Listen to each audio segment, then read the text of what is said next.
ಎಲ್ಲರಿಗೂ ನಮಸ್ಕಾರ. ಎಲ್ಲರೂ ಸೋಷಿಯಲ್ ಮೀಡಿಯಾದಾಗ ಮತ್ತು ನ್ಯೂಸ್ನಾಗ ನೋಡಿರ್ತೀರಿ ಮುಕ್ಕಳೆಪ್ಪ ಲವ್ ಜಿಹಾದ್ ಅಂತೇಳಿ.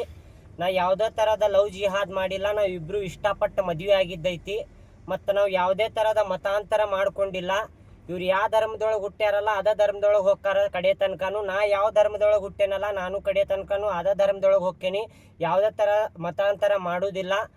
ಮತ್ತು ನಮ್ಮ ಕಲಾವಿದ್ರ ಒಳಗೆ ಜಾತಿ ಧರ್ಮ ಯಾವುದು ತರಕ್ಕೆ ಹೋಗ್ಬೇಡ್ರಿ.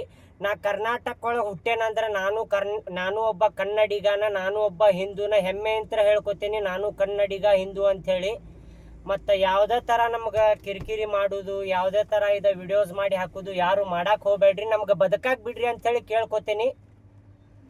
ಇಷ್ಟ ಕೇಳ್ಕೊಳ್ಳೋದು ನಾ, ಮತ್ತೇನಿಲ್ಲ. ಧನ್ಯವಾದಗಳು. ನಾನು ಅದೇ ಕೇಳ್ಕೊತೀನಿ ರೀ ಫ್ರೆಂಡ್ಸ್.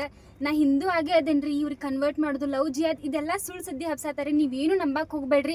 ಮೊದ್ಲಿನ ಮುಕ್ಕಳಪ್ಪನ ಹೆಂಗೆ ನೋಡಿದ್ರಿ ಈಗ ಮುಕ್ಕಳಪ್ಪನ ಹಂಗೆ ನೋಡ್ರಿ. ನಿಮ್ಗೆ ಕೈ ಮುಗಿದು ಕೇಳ್ಕೊತೀನಿ, ನಮಗೆ ಬದುಕಾಕ್ ಬಿಡ್ರಿ. ನಾವಿಬ್ರು ಒಪ್ಪಿ ಮದುವೆ ಆಗೀವಿ. ಯಾರು ಮೈಂಡ್ ವಾಶ್ ಯಾರು ಫೋರ್ಸ್ ಏನು ಮಾಡಿಲ್ರಿ, ಏನೇನು ಮಾಡಿಲ್ಲ. ಸುಮ್ಮನೆ ಸುಳ್ಳು ಸುದ್ದಿ ಹಬ್ಸಾತಾರ. ನೀವೇನು ನಂಬಕ್ಕೆ ಹೋಗ್ಬೇಡ್ರಿ. ಸ್ವತಃ ನಾವೇ ಇಬ್ರು ಗಂಡ ಹೆಂಡತಿ ಕುಂತ ಹೇಳತ್ತೇವಿ. ಇಬ್ರು ಪ್ರೀತಿಸಿ ಮದುವೆ ಆಗೀವಿ. 3 ವರ್ಷ ಪ್ರೀತಿಸಿ ಮದುವೆ ಆಗೇವಿ. ಧನ್ಯವಾದಗಳು.